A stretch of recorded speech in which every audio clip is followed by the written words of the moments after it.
The views and opinions expressed on this program are solely those of the host and guest and do not reflect the opinions or policies of the station, its owners, or its advertisers. All content should be considered editorial in nature. Listener discretion is advised. Recorded live. Cumberland County's smartest hour of talk radio. Welcome back to another edition of the Carolina Cabinet.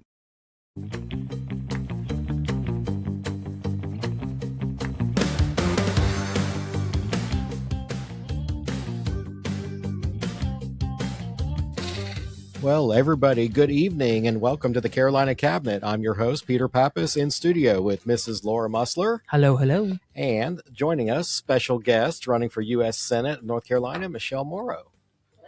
Hello. Hello. Thanks so much for having me. I was going to say, I didn't hear.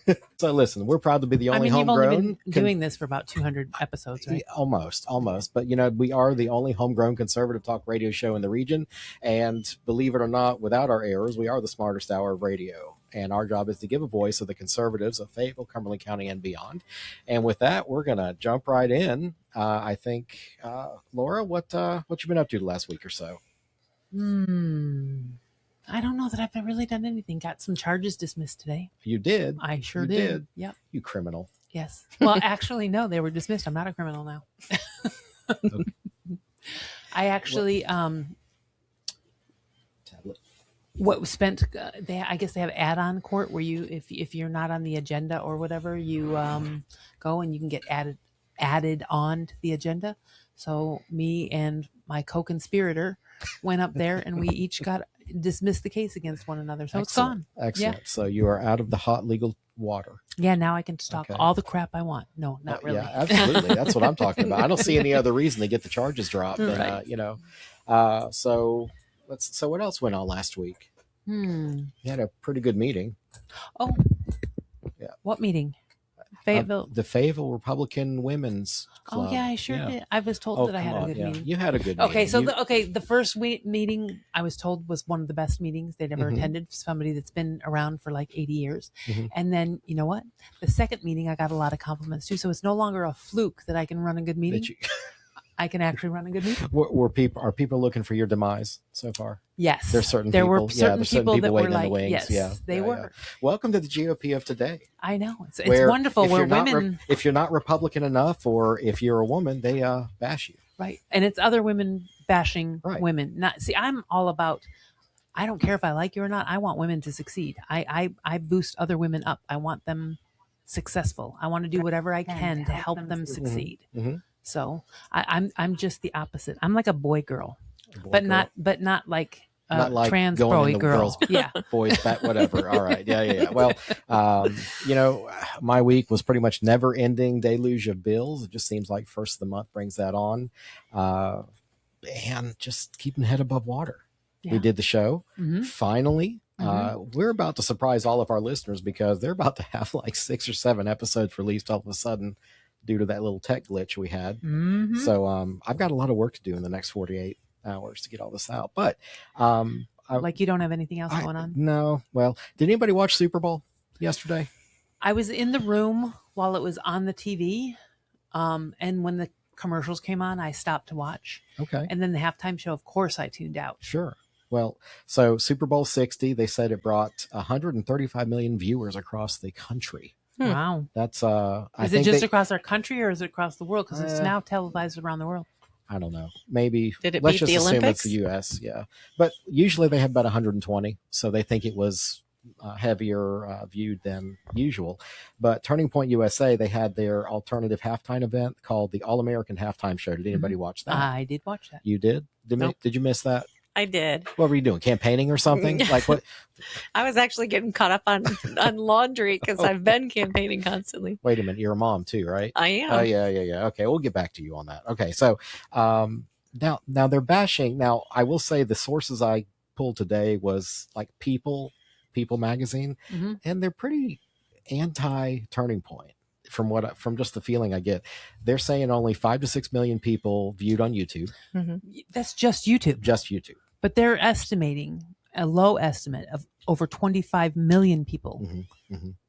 I think it's going to be a lot more. Yeah, and why should it rival the NFL's cable and all the stuff that went into, I mean, when did they announce the Turning Point thing? It was a couple weeks ago. wasn't it? Mm-hmm. Well, and the other thing is how many people just had their television on because they were watching the game and they walked away and did other things, right? I mean, you can't really judge that. That's the flaw, I think, with the Nielsen ratings. It depends on a diary and things like that. So it's, yeah, you're right. Yeah, but nowadays with the digital TV, supposedly they can figure out who's tuning in and who's not. So hopefully you would think that they would be a little more accurate. Well, again, the anti-People magazine says, chat on there. Bad Bunny's official performance outpaced the alternative show by more than 20-1. So if those numbers hold up, but look, do you think it's iconic display of multiculturalism? Or was it virtue signaling? See, this is where I wanted to get into. Okay, well, let me say this. I appreciated, I didn't watch it, so I didn't hear what he was saying, but it's my understanding that he spoke no English, which is fine. He's from Puerto Rico. He's an American, even though he's a Puerto Rican. We are an American territory, and he showed his heritage. The what are they called? The sugarcane fields, and I mean, I thought that was a beautiful piece that he brought to it. It was. I just don't like what he stands for, and I am more of the Kid Rock and read your Bible type thing as opposed it's football. to. Yes. Alpha male at its finest. And I don't think of Bad Bunny when I think alpha male. No. Doesn't he wear dresses? Yeah. Well, and they did say that the majority of people in the stands were actually booing during the performance. That is what I heard too. Yeah. I don't know, man. If you're going to Super Bowl, you're pretty well committed. Those tickets are not cheap. Some serious money. Yeah.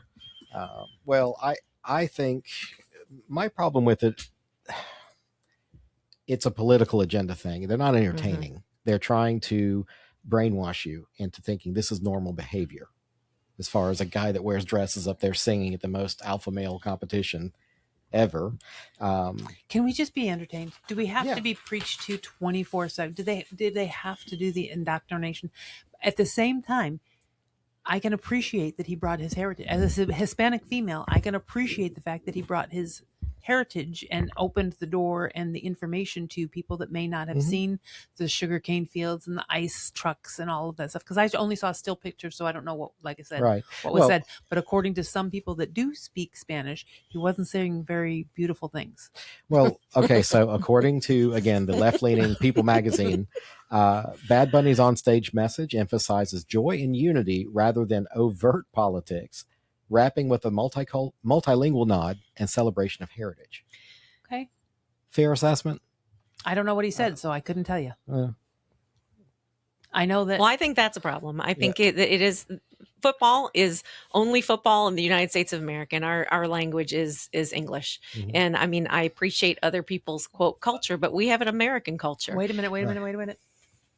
He is from Puerto Rico, and Puerto Rico's language is not English, and he is an American territory. So I can appreciate the fact that he does speak his native language, even as an American. I understand that, and I don't have any problem with. I mean, I was missionary from Mexico, so I speak Spanish. But the point is that when you are with an audience that does not speak Spanish, at least have it translated so that people know what you're saying. Because to Peter's point, I mean, people have just paid thousands of dollars to be at this event, and you need to know your audience, right? You would think. Well, President Trump, of course, spoke out. He criticized the halftime show. He called it absolutely terrible, claiming nobody understood it and calling it an affront to American values. Now, do you think that's a fair assessment, though? No. An affront to American values? Well, he was talking about, in what I read, he was talking about the fact that his grandma asked him about how he has so many girlfriends. And it was kind of this idea that he's a player. And that's what he was singing about. And I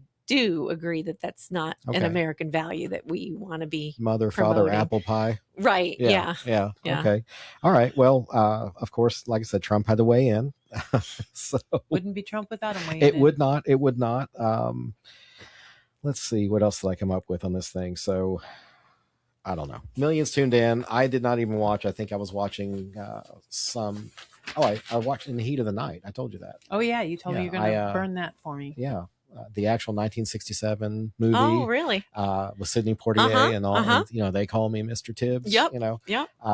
Well done movie. A lot of those movies of the 60s and 70s are like dark. Yeah. Like, you can barely, it's like they forgot to turn the lights on in the studio. You can barely see. Right. And the audio is not great, but In the Heat of the Night was really well done. And I found a remastered version neat. Of it. So kind of, I wasn't watching the Super Bowl multiculturalism, but I was watching In the Heat of the Night's multiculturalism, which was not a great period in the South's history. But. Well, what's intriguing when you look at those old movies is how short the credits are.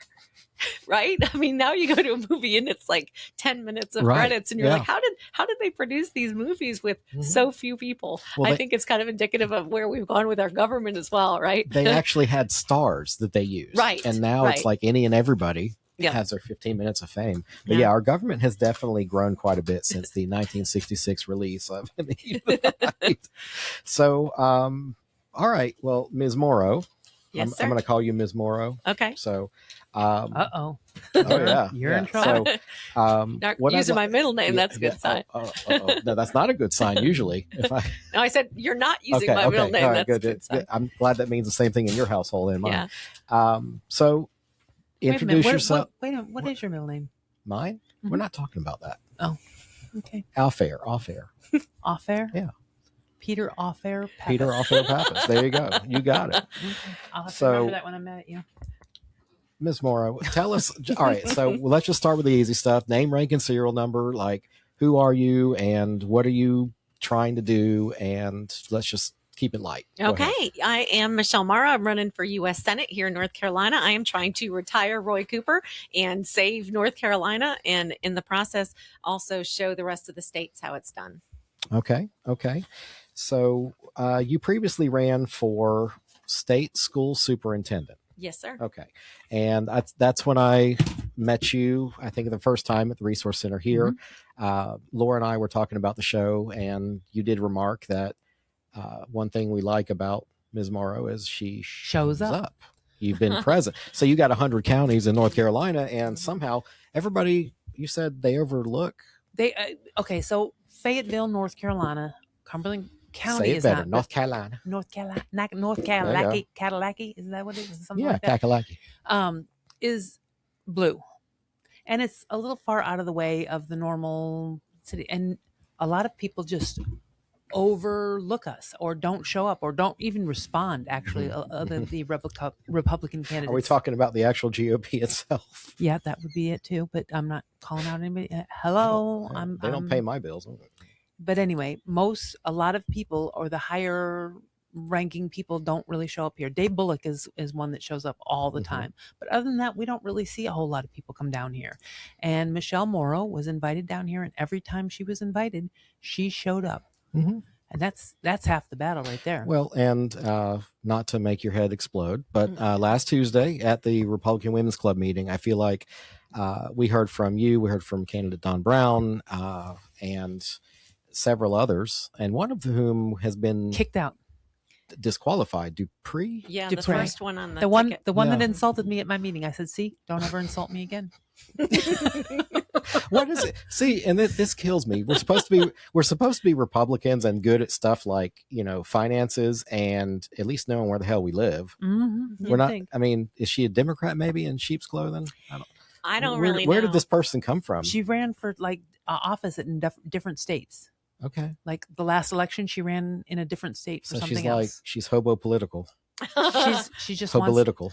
She's like those people that we know that want to be somebody. Well, Ms. Morrow, I being in the dating world, it's called hobosexual when they're looking for different places just to crash on the couch. Oh, really? Yeah. Oh, yeah, that's what you call it, hobosexual. Yeah. Wow. Wow. No hobo. Well, that's a pretty descriptive No term. hobo. No hobo. No hobo. I have my own home, so no hobo. So look, there's the big hairy elephant in the room. There's this 10-page letter that you sent out. It's only 9 pages. It's only 9 pages. All right, I'm rounding. Okay. No, it is 10. You're right. You're right. I apologize. Are you sure? Did you read it? I did. Oh, good. Yeah. And printed it out. Yeah. Awesome. We even dissected it. But first of all, who did this letter go to? It went to friends of mine that are leaders in the grassroots movement that I have worked with for the last 11 years. When you talk about showing up, that's what I've done. Okay. I have been fighting for election integrity and medical freedom. You know, I push back against the tyrannical lockdowns and the mandates, and education reform, obviously, as superintendent, but also fighting for border security. Because as a former missionary to Mexico, you know, I've seen the damage from both sides of the border and how it impacts people. And we haven't even talked about that. But to that end, the reason this came about is because when I got in this race, there were people that I have stood with and have gone to anything that I've been asked to go to. I often am the person that am asked to say the hard things, to come to the meetings and to stand our ground and to let people know what we think when nobody else wants to talk to people. Right. And I wrote this because people were reaching out to me because they were going to meetings and they were asking where I was. They were wanting to hear from all the candidates, and they were told repeatedly the same statements that are the statements that I mentioned in the letter and I answered. So this is pure Michele in this letter. This is you speaking directly to your I wrote this voters. letter. Yeah. And really it was not intended to go, public. That's why it was a personal letter from Michele to the grassroots. But I have been trying to call, I've been trying to email people, and they won't talk to me, or they've just been okay. Let me start, because you said something that I would like to clarification on. You said this went to your friends. Well, now let me ask you a question, because sometimes we my friend. Okay, used to people that you thought were your friends. Correct. That we as women sometimes think because we're friendly with people that they're our friends. I have found there's not too many people that are my friend, that when I call to say to show up or whatever, they go where the grass is greener. So I would say to your frenemies, maybe. Right. Well, my thing was, I got into this race for one reason, and that is because I was desperately hoping upon hope that after President Trump endorsed Michael Whatley and Andy Nilsen dropped out of the race, that Don was going to get some traction, right? That he was going to be able to bring together the people that understand that we don't need another person that, like, to your point, is going to go to DC and get lost. And the only time he's going to come back to North Carolina is when he's coming to ask for money or he's asking for your vote. And so I was hoping that he was going to make some headway. And when I saw, and I mean, everybody knew I was thinking about running. I had the media asking me last January if I was thinking of running. And I really was thinking about it. But my thought is, anybody that can defeat Roy Cooper and can bring us together as a state, and is going to push the America First agenda and respect that, and even after President Trump is out of office, going to continue down that line, I would totally 100% support. Let's talk about Donald. Well, that for a moment. Yeah. You mentioned Trump's top political advisors and that they have been robbing from the American people for decades in selecting candidates instead of electing them. Yes. And I say that because the first question anyone has ever asked me whenever I've said I was going to run for something is, how much money do you have? And here's the reality. I am the only person in the history of North Carolina who has beaten an incumbent council of state in a primary. And I did it with 2 months' time and $30,000. And I put 22,000 miles on my car. This is not about who is paying you to run. It's not about buying your position. Do you need money? Absolutely. But when we're talking about the absolute fraud that's been happening, that we've seen just in one state of Minneapolis, right? There's billions of dollars that have been uncovered in a couple weeks' time. That's happening everywhere. Do you think it's happening to the campaigns, though? See, yes, how do we bring that back home? I do. Because look at this. They're talking about this race, this Senate race, being a $500 million race. Well, you know who's getting money off of that? The people that are running, the people that are doing the, that are the consultants, the ones that are doing the marketing. They're taking a cut off of, every advertisement that you put in there. Did you mention the political complex, industrial complex? Political industrial complex. Okay. And this is the point. Our founding fathers wanted us to be a nation of the people. Right. That means you select people. I often say it's not of the lawyers, and not that there's anything wrong. There's a lot of good lawyers, but does North Carolina really think that we're going to have more connection and we're going to see our constitutional republic restored by sending more lawyers to DC? What's the, do you know a statistic of like how many in the Senate are lawyers? I think it's 67%. A huge number. Yeah. A huge number of lawyers are and not too many people are they're like lawyers are like 1% of the population, but they astronomically are in. But they commit how much percentage of the crime? They're only 1% of the population, Yeah, but they commit all the crime. Well, not all of it. Not well, most of it. But I'll say the whole point is that, and this is something that people don't talk about, the statistics that we have lost more statewide races with Michael Whatley either as the head of the RNC or as the head of the NCGOP with Trump at the top of the ticket than we lost in the 20 years previous to Trump coming on the scene. So there's something wrong with that picture. There was no reason why we did not sweep the state when President Trump won with a larger majority in 24 than he did in 20 or in 16. That is all because the party is not being strategic. And I have been trying to work with the grassroots and with the party, bring them together and show them we need each other, right? We need to become the machine that the left has. And so when I saw that there was no traction at the end of November, there was a poll that came out, both Brown and that was Whatley. A question we had. What poll? Okay, what polling what were you poll referring were to? you referring to, and what poll says that you can win? I believe it was from Carolina Journal that came out and said that something local. Yeah, it was like 11. He was Whatley was down by 10, and Brown was down by 11. And to your point, when we talk about polls, they have not done a poll since I've actually been in the race. The poll that they're talking about, it was done like on January 6th. I'd been in the race for like 10 days or something, right? And we had Christmas. Who's they? It was, who was that one by? Who? Carolina Forward. Carolina Forward. And isn't that a left-leaning? Yes, it is. Okay, and isn't it something that the each campaign does is their own polling? Have you been doing any polling? No, because I'm not going to pay $15,000 for them to poll. I think when we have a vote, we'll get the poll. But to your point, anybody, I know this. The statistics are that I ran a race. I have name recognition, right, across the state of North Carolina. I know you came within what, 2% of your challenge? Yes, 2.3 points. 2.3. Okay, so how about you versus the rest of the Council of State? Were any of the other Republicans versus Democrats that close? Yes, because I didn't really break that race down. Yes, we were all pretty much in the same thing except for Mark Robinson. Mark Robinson, he took a bath. Yeah, he took it. Yeah. But I will say, the interesting thing about 2024 that we all have to consider when we're going to talk about stats and we're going to talk about, moving forward, Roy Cooper came after me harder than any other candidate. What makes you say that? He was campaigning, sending out letters. When Western North Carolina was literally underwater with Hurricane Helene, he had planned a town hall across the state to defeat Michele Morrow, Ultra MAGA. He got Barack Obama to come to Charlotte and campaign against me. I raised $475,000, double over what any superintendent candidate has ever raised. And they raised $8.3 million to compete against me. And that's not counting the earned media that they had, which was probably 75 million because CNN and MSNBC. I mean, it was national and international. I need to now what was it? Now Roy Cooper was not running against you, no, for superintendent. So what made you the target from Roy Cooper?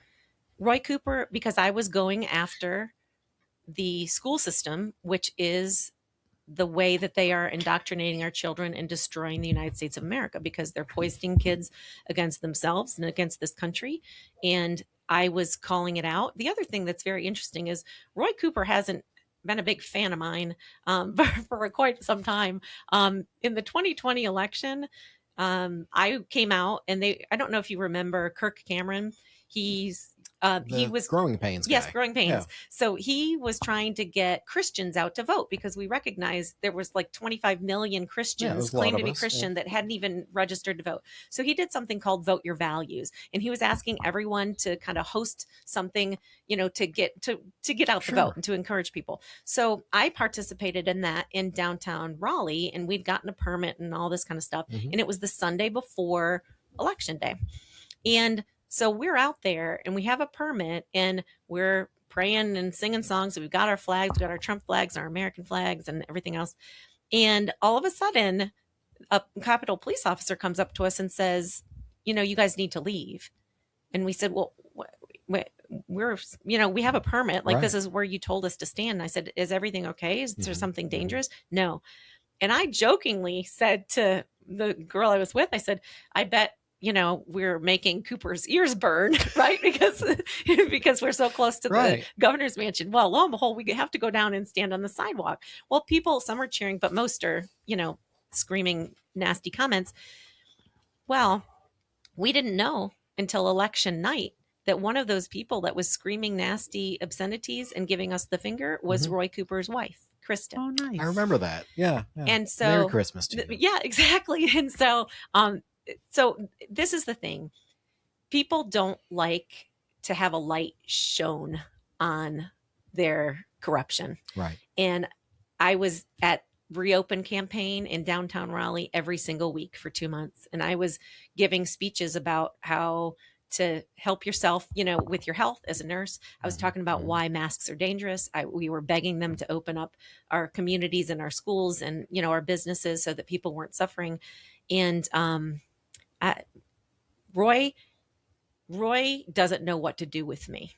And that's one of the reasons why I wanted to get this letter out, even to the grassroots, for them to recognize that if we come together, we can retire Roy Cooper and we can protect the rest of the country from Roy Cooper, because he is a dangerous man. Well, you went on to say that Mr. Cooper doesn't consider Mr. Whatley a threat, that he doesn't consider Don Brown. He does consider you because he knows you can go toe-to-toe with him.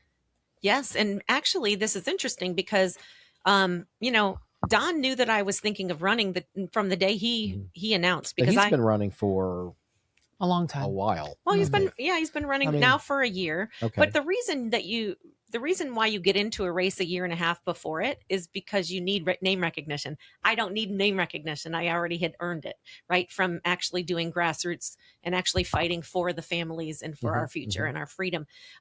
But to that end, my campaign manager spoke with him. I'd spoke with him in February. I talked with him in June, talked with him again in November. And he was bemoaning the fact that nobody's paying attention to him. I can't get anyone to, give me an interview.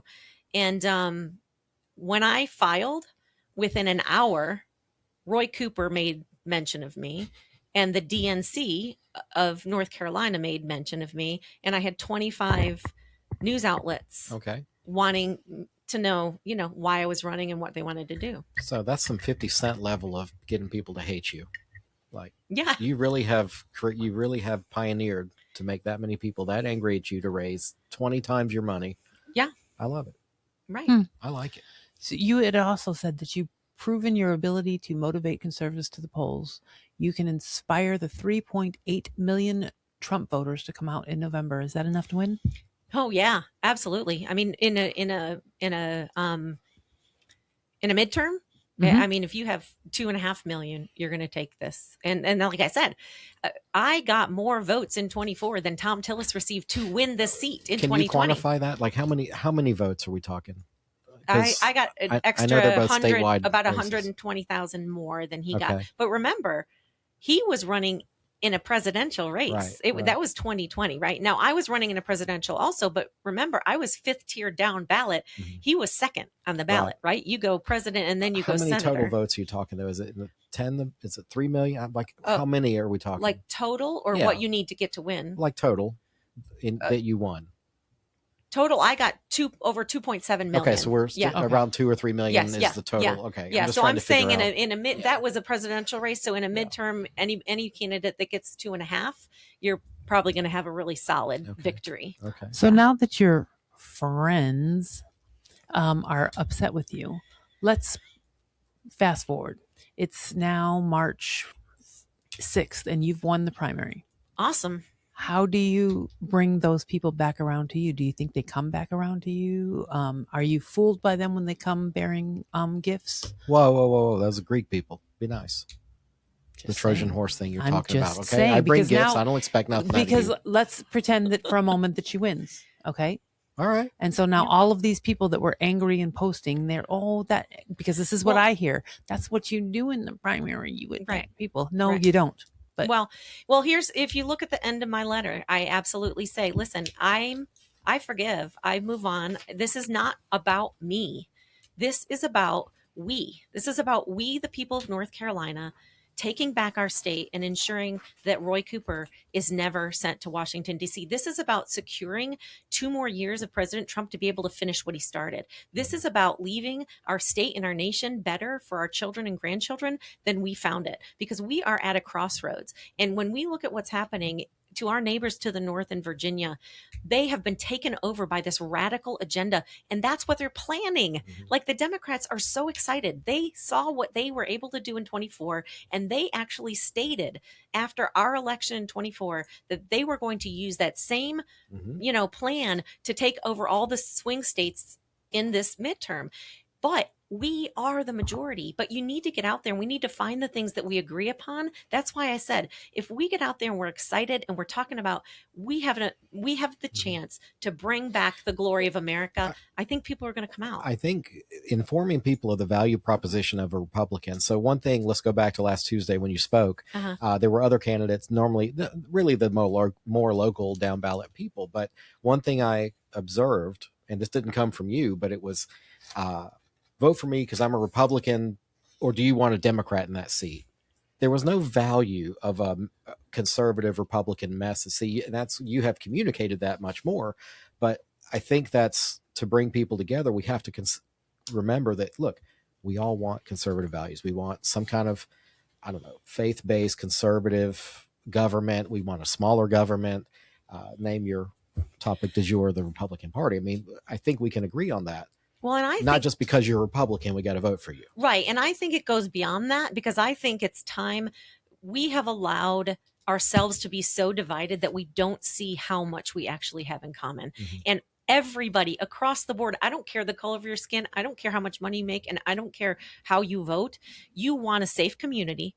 You want your more money in your pocket at the end of the month. You want the government to leave you the heck alone so that you can truly have life, liberty, and you can pursue whatever happiness you want to pursue. You want your kids to have a great education, great opportunities. We want to get China out of our country, and we want to stop sending our money to Washington, D.C. and having it go heavens knows where, and they're never accountable to us. And they also, people just want to enjoy their life. Like, we've totally lost the middle class in the United States. Most people, when I was growing up, they had somewhere that they went, like in the summer, right? For a couple of weeks. I mean, whether it was even, a mobile home somewhere. Yeah, they weren't millionaires, but they managed to take a week vacation. Exactly. And we're White struggling. Lake. Yes. White Lake. Yeah. White Lake. And I'm telling you, and that's what we need to get back to, because President Trump and his family have sacrificed so much to actually give us the power back. And what that means is not that we can wield power over people. It's so that we have a responsive representation locally, statewide, and federally. I do think that is funny. So many people say that he's a dictator and all of that stuff, that he consistently tries to get all of the power back to the local governments and the state, the way the Constitution was I'm not bringing created. up abortion again in this room, not this week. Good. That's so okay. So hold on just a second. I have a question because you said something. Thank you.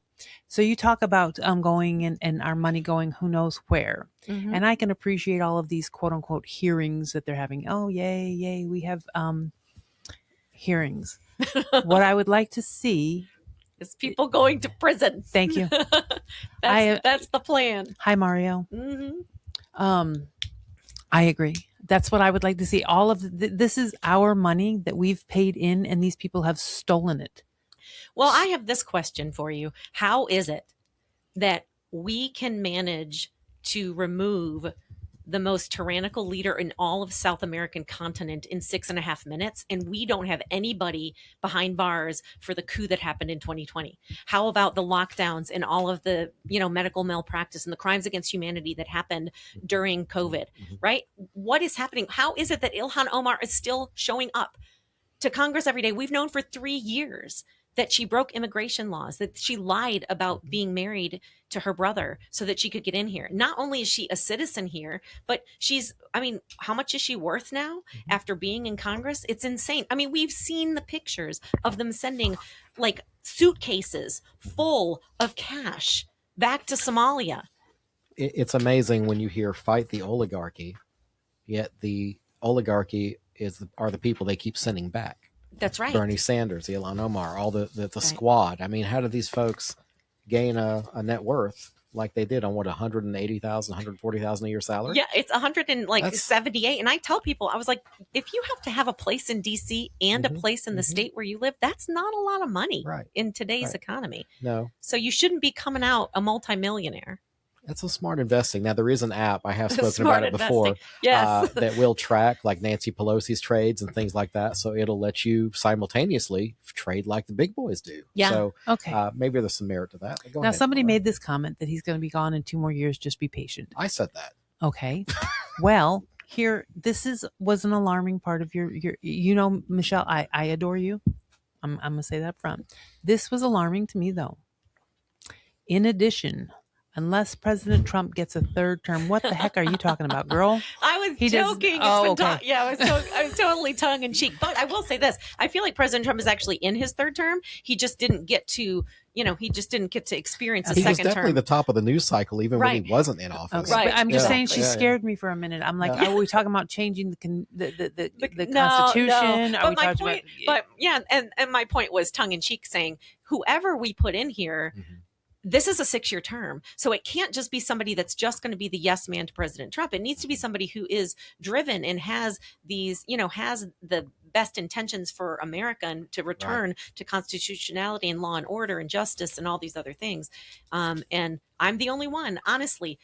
And that's why I'm a Michele Morrow fan, because she has been here fighting for all of the things that Trump stands for from the beginning. She's been going from place to place to place to place. She has not been somewhere doing books. That too, but that doesn't really disparage her other no, I'm not disparaging but let's look at this. You mentioned I saw what, 11 years you've been really fighting over this stuff. So I mean, I'll concede that to you. I know you have been running around, but I'll say this too: look at who's already been doing the job of representing you and being connected to you and being responsive to you. And does anybody think that someone is going to become more responsive and have more integrity and conviction going up to DC?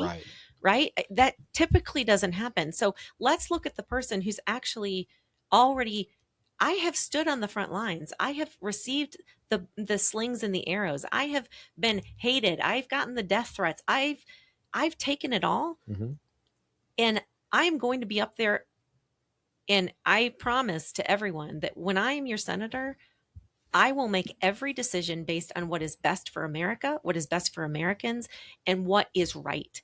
And if it means that I don't get a 2nd term, so be it. I say that whenever you're elected to anything, you should do the right thing when you're there and let the chips fall where they may. You are there for such a time as that. You're not there to be worried. We would be in such better shape if people were actually voting their values when they got that seat. And if they don't get reelected, okay, I had my 2 years, I had my 4 years, I had my 6 years, and now I'm going to continue to go back to where I came from and continue to fight. That's the thing. Okay. But what I'm saying about her is, yes, that she's been here for 11 years. Her message has been the Trump message before Trump was Trump. She has been fighting for those Trump American First values. So it's not like she's coming aboard. Yeah, Trump doesn't have a corner on that market. No, but I mean, all these people that are like, yes, make America great again. We've had people that are running and they're coming around to the MAGA movement, as opposed to she was MAGA before MAGA was cool. Well, and let's say this too, if we remember correctly, in 2016, the North Carolina Republican Party did not endorse President Trump even after he was the candidate. Mm-hmm. I remember going to GOP. Wasn't that Mr. Whatley? No, not yet. No. But I'll say that I went to many meetings and people would be like, you might want to keep the whole love Trump thing, keep it to a dull roar. And I'd be like, oh, why? But to that end, there are so many people in Washington and in the party here that are not America First patriots. They are not fans of President Trump. They are waiting and biding their time until he's gone, and then it's politics as usual. Mm-hmm. And that's what we have to fight against, because we have made so much, we've advanced so far. We can't let that stop now. Mm-hmm. We need people that are, like I said, going to toe that line. I think we need the full 4 years of pushing, because that's how far we had to pull from the far left 100%. to pull this thing back to the middle. Okay, somehow. But since I know you, can I have a stock tip or two? Just wondering. I'm not going to be doing stocks. So that was something that somebody said. They made a pledge to not trade absolutely. stocks. Yeah, I don't do it now. I won't do it when I'm there. So one thing about your letter that it struck a nerve with me, because is the treatment or the discussion you talked about when people discuss about your divorce and mm-hmm. things of your very personal nature. Right. First of all, as being in this room, I just want to tell you that neither I nor Laura had heard anything about that. So hopefully, maybe, I think unfortunately you told everybody more about it than they might have known, because we're pretty connected. Well, but I'll say, I mean, to that end, you don't live in Wake County, because that's the sphere, right? I mean, they were attacking me, and unfortunately, when the Assembly wrote about it, News and Observer wrote about it. About your divorce? Yes, they did, and part of that is because they are so incredibly rabid. And that's why it was so shocking to me, because I knew, like, I braced myself. Guys, I ran for school board in mm-hmm. Cary, and I've been a missionary. It was the worst spiritual attack. I mean, people were spitting on me. People were telling me that my children should be taken from me. How many assault charges did you get from the spitting? Because that wouldn't last long. Yeah. No, ma'am. But here's the interesting thing. Like, I joke that those people probably, like, they owe me their therapy bills, because when I'm not running, what do they do with all of their pent up anger? Yeah. But the interesting thing is, I got in this race, and the hatred that I received was from people who I had been working arm in arm with and shoulder to shoulder. Mm-hmm. And it was because they had an idea of how they were going to defeat Whatley. And here's the interesting thing. They haven't seen beyond that. Mm-hmm. Like, their whole vendetta is, we're so angry with the GOP system that has not respected us. It hasn't listened to us. It hasn't given us a seat at the table, and we haven't been winning elections, right? And because you haven't been supporting the people that you need to be supporting. And so they don't even see to the end goal. And the whole point of a primary is to choose the person who has the best chance at beating the Democrat. Okay. And that is me. Well, again, this thing about your personal life and all that struck a nerve with me, because we've seen, it's like, these are questions they wouldn't ask if you were a male candidate. Yeah, as much as I hate saying that kind of crap, it's true. They wouldn't say that if you were a male. It's indicative of the treatment that Tricia Cotham received when she switched over to being a Republican, but that came at least from the Democrats, so we at least expected that. Right. But then you have, oh my God, Carla Cunningham, wasn't she the Democrat that voted with the Republicans in the legislature? Oh, that was murdered? No, not murdered, but she was she's being martyred by her party. Is this here in North Carolina? Yes. Oh, okay, I'm thinking up in Minneapolis or in Minnesota. Carla Cunningham. Oh, okay. Tisha's the one that switched over. Yeah, Tricia Cotham. Tricia Cotham is the one that switched over. Okay, I'm just saying, it's like there's like violence against women in this whole thing. And it's like, okay, well, at least Tricia was attacked by the Democrats. We expect that. But Carla Cunningham, being a Black Democrat, female, is attacked by her own for doing what's good for the people. You're being attacked by our side. Right. Because your marriage isn't working out. I mean, like, how many people in the U.S. Senate or legislature have been separated, divorced?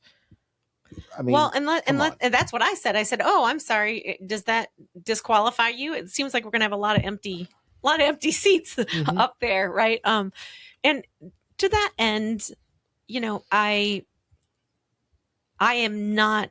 I'm glad that you guys hadn't heard anything about it, because mm-hmm. that was my goal. My goal is, I still have, my 4 of my 5 kids still live in Wake mm-hmm. County, and I'm like, I'm not going to say anything negative about their dad, mm-hmm. and even though there's been a lot of negative stuff about me, but my point is, this has only made me stronger. Mm-hmm. It's only made me more determined that we have got to reform the family court system, because in North Carolina, it is very broken. It is very corrupt. It is all about money. It's all about dragging it out as long as you can so that the lawyers can get paid. And the people that really suffer are the children. And I think our children in the United States of America are suffering enough, quite frankly. And so I am absolutely determined that we are going to transform that here in North Carolina and hopefully around the country. I believe if a child is a part of a separation, divorce, that those questions of custody, those questions of child support, alimony need to be handled within 30 days. I can agree with that. Well, I mean, I've had temporary, Okay. not permanent, Okay. but temporary. Because I mean, we haven't even had temporary. I've been to court 17 times. Can I ask how long you were married? 28 years. Okay, so this isn't like a third, fifth marriage. Oh no, sir. Yeah. Okay. No. All right. Yeah. So we're not going to revoke your license after this one. Yeah. No. Okay. No. That's All right. good.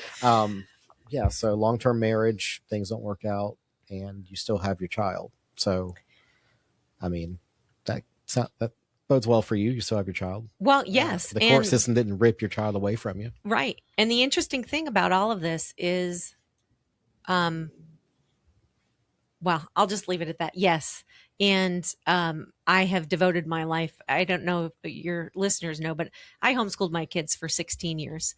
I was with them every single day of their lives. And I said this in my letter, the thing that I'm most proud of and most thankful for is all of my children loved the Lord.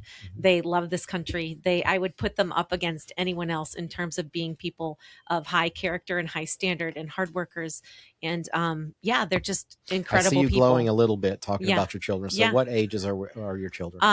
26, 24, 23, 21, and 13. Okay. Yeah. All right. So do the mid-20s help with the 13? Well, at all? actually, I mean, that's they're like now built-in two are married. None of them are at home. I now have 3 grandbabies. Oh. So my 2 oldest are married, and then the 2 next ones are interested in people, but they also Interested in people. Yeah. Women. They're young men, and they are dating fabulous They are women. interested in human beings. Thank goodness. They have, 'cause, they have girlfriends. Okay.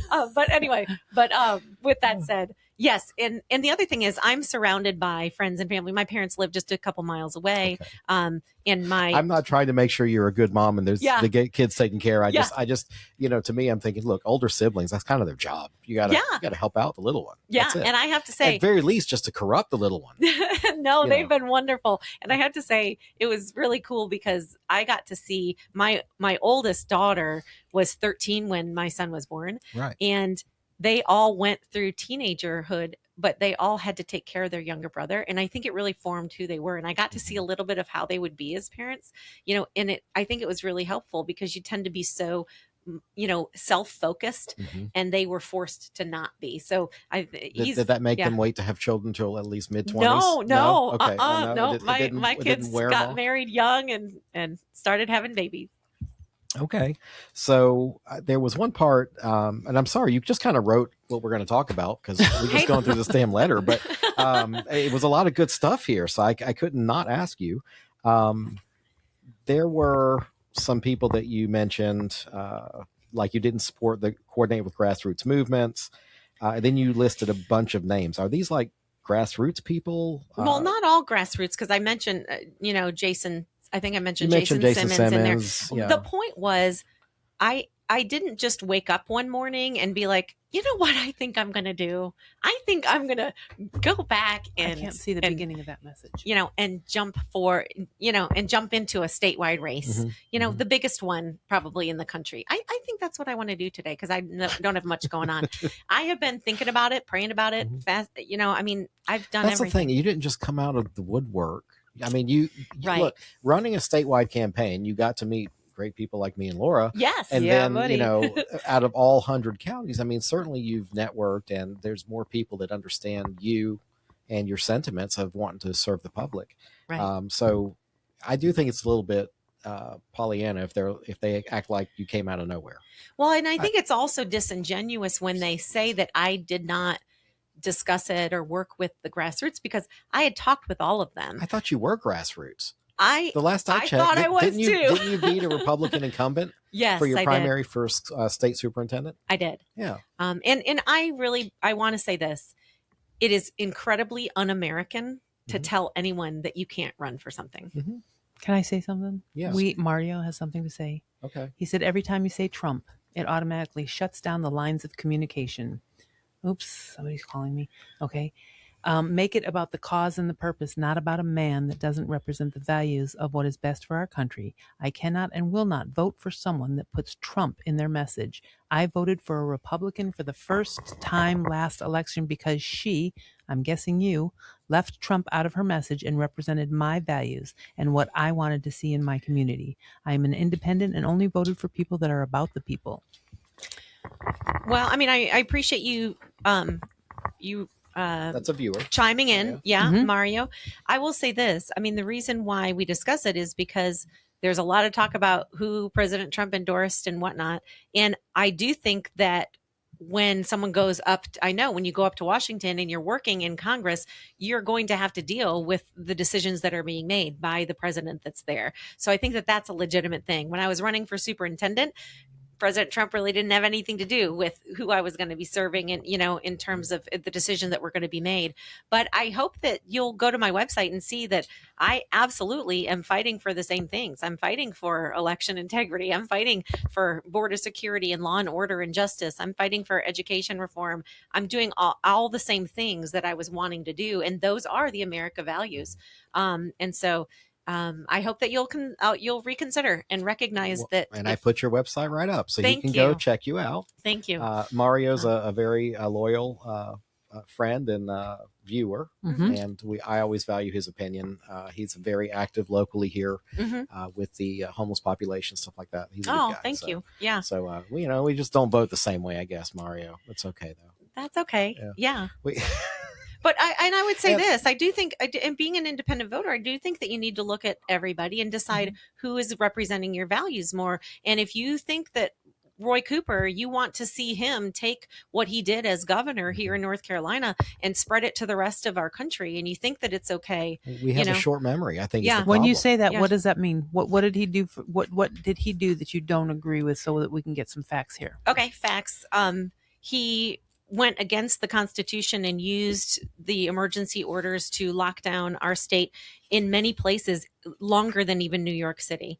He broke every FDA regulation for an experimental drug in offering it to pregnant people, to children. They even were promoting it and telling kids, young school kids, that if you get this, high schoolers, if you get this shot, you will be put into a scholarship fund to go to the university. That's completely against FDA regulations.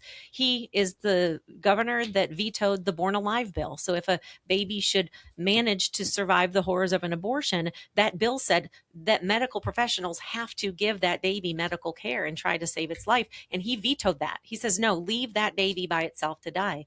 He's the one that vetoed the Protect Women's Sports bill. He's okay with guys going into girls' locker rooms and onto their sports teams. He's the one that vetoed the parental rights bill, which said that if your child is at school and wants to be called a different name or is talking about wanting to transition, he's wanting the school to not have to tell the parent that that child is struggling.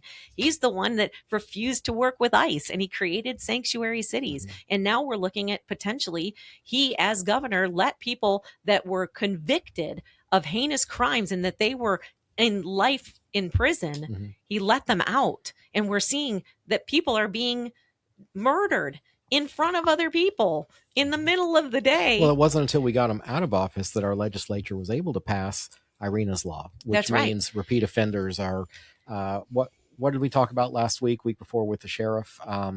About like when they arrest somebody, now it automatically shows the magistrate all their criminal history. Yes. And you ask yourself, why did we not have that before? Why was that a problem? We have the capability to do that. You're supposed to be the law and order. If they know when we're spending more than $50 at our bank, I think they can tell when somebody's a repeat offender. Oh yeah, absolutely. So those are just a sampling, but I think the real thing that's frightening about Roy Cooper is that he pretends that he's a moderate. He pretends that he's your friend next door. And he's not. No. And that's why I believe that it is North Carolina's responsibility to protect the rest of the nation from him, just as those in California. It's their responsibility to protect us from Newsom. You talk about playing party politic. That man goes hook, line, and sinker. And at the same time, I understand why people are concerned about Trump this, Trump that. Right. I said in the last election, I kind of was looking forward to Trump's endorsement not being a thing. Right. Because I want you trading on your own merits. I don't want you, what somebody told me one time, when you're standing behind somebody else's table, like if I'm standing behind Morrow's table and I'm running for office, all I'm doing is trading enemies. Right. Now, if they hate you, they're going to hate me. That's right. Right. Right. So I kind of I'd rather have a little bit of silence and just have Trump say, we have great Republicans running in North Carolina. Right. Dead stop. Right. Because I feel like he damages.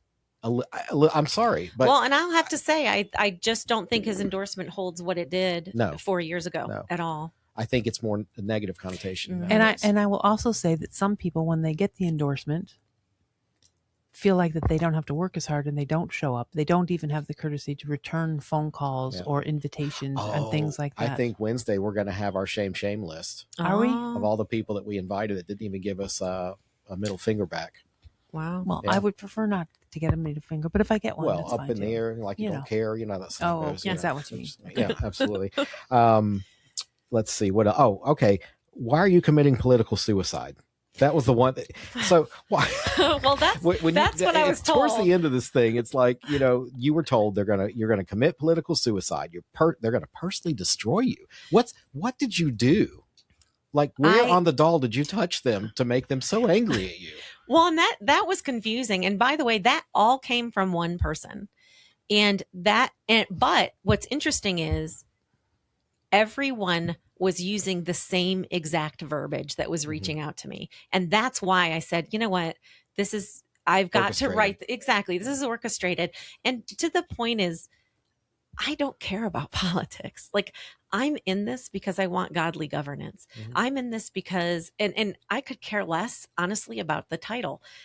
I see that someone needs to call out what's happening, and we need to encourage and excite and empower the people of North Carolina to take back our state. And I believe that I am the person that will do that.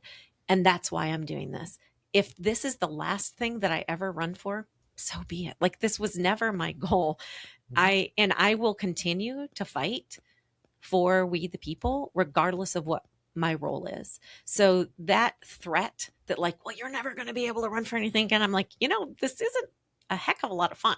Like, I'm not just a glutton for punishment.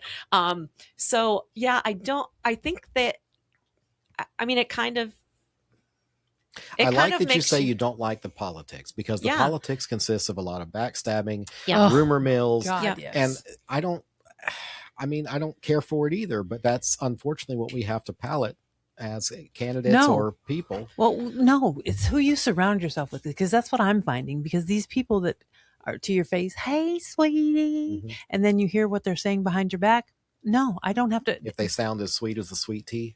Yeah. Well, and here's the interesting thing too, is surround yourself with people like me that will tell you to your face that doesn't look good. Yeah, she's mean to me off camera. I'm mean. I'm not mean. I'm honest. Honest. Sometimes truth hurts. If you don't want to know the truth, don't ask me. Well, and two, okay, you don't even have to ask me. I will tell you. Yeah, it's involuntary, I would say. That's good. Well, we need to remember too, like, when we complain about the left calling names and, just being so emotionally charged, and things tend to be all about fear mongering and like they put you in a box and then you're in that box and you can't have a logical conversation. I will say one of the best things that happened in all of the attacks and all the difficulty that I went through with Superintendent, most people don't know, I was going against the Marxist NEA. I was going against, people that were just absolutely hateful. And I would go in night after night after night into education forums. And it was, they're harassing you and they're jeering at you and they're interrupting you and you're calling you names and, telling you should be in prison, and you're every phobe, under the bus. But when I would reach out to somebody that was really, really upset with me, and I'd say, can we just have a conversation? Like, can you tell me why you're so upset? Like, what have I done? And we'd talk for 10 minutes. And at the end, inevitably, every person that I did that with said, oh, you're not so bad. Like, you're not that crazy. So how much time would it take to have the 2.56 million phone calls you need to have to explain reason? But to that end, I feel like the conversation that you're having, you're not always having it with the person you're having it with. You're having it with the people that are listening, and you're just trying to plant those seeds. And that's my thing is, this is a service. I'm asking to be your ambassador to DC. I'm asking to be a servant. I'm asking to help you to improve your quality of life, to improve the future for your children, to ensure that we get back, to the root of who we are as a country. And if you want that, then vote for me. And I think a lot of people on the left, they feel that when we say the root of our country, they feel that means we're excluding people, and we're not. No. But the root of our country, meaning, God, faith, country. Yes. We love this place. We do. We love this place that birthed us and nurtured us. And I don't think it's bad to have pride in your homeland. I think it's imperative to have pride and appreciation in being a citizen in this great country. And that is what we have lost. And that is one of the reasons why it is. I mean, there's so many reasons why this was so tragic when Charlie Kirk died in September, when he was murdered, because he was infusing hope and purpose and this patriotism again into the young people that has been lacking for the last 30 years. He made it okay. He did. Again. He did. And he was not scared to say what he believed and to stand up for it and tell everybody else. But he never cursed. No. He never tried to say or portray himself. We knew he was a smart guy, but he never would beat somebody over the head with his intellect. It's true. He would give them reasons, and this is why. And if they said, I think I saw a clip the other day, I'm a transgender man. He goes, congratulations. Like, right. What next? Like, we don't care. Well, and the thing too that he did that we can all learn from is he did not respond to the name calling. Like, they would come and they, would automatically say, well, you're this and you're that. And he would get to the root of what really is the issue. And I think that's how we were founded as a country. When we read about how our founding fathers fought and they debated and they had this civil discourse, and there was a lot of tension, even though they all had the same goal in mind, right? They all had the same goal of freedom, something that they had really never even lived under. It was kind of just an idea, right? It was a dream. And it was an experiment. And it was hard fought. And I think that's why the Constitution is the greatest government document ever written, because you had people of differing views. You had the same goal, but you had different ways of reaching it. And that's what refined it. And that's what we used to be as a country. And that's what we used to be as a government. And that's what we need to get back to, because no one person is 100% right. But do you find that the split in our own party seems to be that developing that if you're not my way, then you're a rhino, or if you're not my way, then you're whatever. Because it's funny, because I was accused of party disloyalty because one of my friends was running and I posted one of her posts, and then I said, independent, yes, not even and a Democrat. I said, I'm in really, really good company as because the president of our country actually endorsed, not just posted. I just made a post, but actually endorsed a Democrat. We need to stop about the party, and start looking at what's realistic. Substance of the character of the person. And that's right. And we also need to stop judging people because they don't agree with you 100% of the time. Calling them fascists. Our goal is to get here. You may not agree how we get there, but that's where the conversation comes in. So we need to learn how to have more conversations. And I'm hoping you can reach out not just to the Republicans, the grassroots, the quote unquote rhinos, but the independents too. Yeah, 100%. Listen, Democrats that want a better quality of life, that they're tired, of having more month at the end of their money, So what did we talk about last Tuesday? I think I said it's the economy. It's the kitchen table. It's the economy, Yeah, stupid. it And is. that I wasn't calling it. No, I know. That was I the know. quote from Yeah. the other. Did you just call her stupid? Yeah, absolutely. Absolutely. That's exactly what I did. Well, I'm going to go post I about called it, her Peter. dumb and I called you fat earlier. I've just been all the way over things today. Yeah. Man, I'm just swimming in it. I'm not going to make it out of here alive, am I? But, I think relating, yes, we got a strong GDP. The inflation is lower. The problem with saying inflation is lower is that the rate at which things are getting more expensive has slowed. Right. It doesn't mean The that prices went down. we're gonna dial it back. That's right. It's just where it is now. But being able to relate that to the kitchen table. And to that point, I want your listeners to hear this.